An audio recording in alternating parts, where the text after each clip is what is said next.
Assalamualaikum warahmatullahi wabarakatuh. Saya Faiz Malida. Saya akan menjawab soal esai atau summary dari manajemen keuangan untuk pertemuan 5, yaitu modal kerja. Pengertian modal kerja. Modal kerja merupakan investasi dalam harta jangka pendek atau investasi dalam harta lancar atau current asset. Modal kerja dapat dikategorikan menjadi dua, yaitu modal kerja kotor dan modal kerja bersih. Modal kerja kotor adalah jumlah harta lancar, dan modal kerja bersih adalah jumlah harta lancar dikurangi jumlah utang lancar. Manajemen modal kerja mengelola harta lancar dan utang lancar agar harta lancar selalu lebih besar dari utang lancar. B. Konsep modal kerja.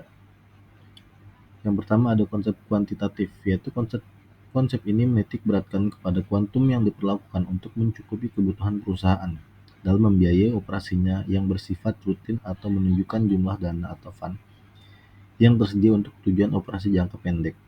Dalam konsep ini menganggap bahwa modal kerja adalah jumlah aktiva lancar atau gross working capital. Yang kedua, konsep kualitatif. Konsep ini menitik beratkan pada kualitas modal kerja. Dalam konsep ini, pengertian modal kerja adalah kelebihan aktiva lancar terhadap hutang jangka pendek, yaitu jumlah aktiva lancar yang berasal dari pinjaman jangka panjang maupun para pemilik perusahaan. Yang ketiga, konsep fungsional. Konsep ini menitik beratkan fungsi dari dana yang dimiliki dalam rangka menghasilkan pendapatan atau laba dari usaha pokok perusahaan. C. Jenis modal kerja. Yang pertama, modal kerja permanen, yaitu modal kerja yang selalu harus ada dalam perusahaan agar perusahaan dapat menjalankan kegiatannya untuk memenuhi kebutuhan konsumen. Modal kerja permanen dibagi menjadi dua, yaitu modal kerja primer dan modal kerja normal. 2. Modal kerja variabel, yaitu modal kerja yang jumlahnya berubah-ubah sesuai dengan perubahan kegiatan atau keadaan lain yang mempengaruhi perusahaan. Modal kerja variabel itu ada 3. Yang pertama modal kerja musiman, yang kedua modal kerja skill, yang ketiga yaitu modal kerja darurat. D. Kebijakan modal kerja. Kebijakan modal kerja ada 3. Yang pertama adalah kebijakan konservatif, yaitu kebijakan konservatif merupakan rencana pemenuhan modal kerja yang lebih banyak menggunakan sumber dana jangka panjang dibandingkan sumber dana jangka pendek.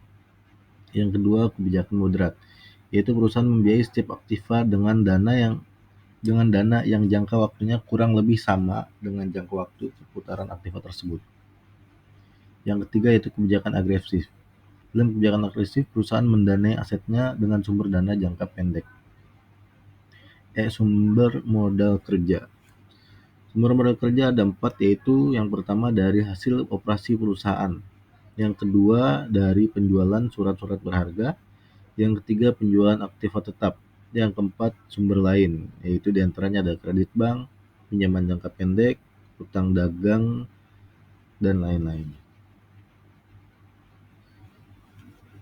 F. Fungsi manajemen modal kerja.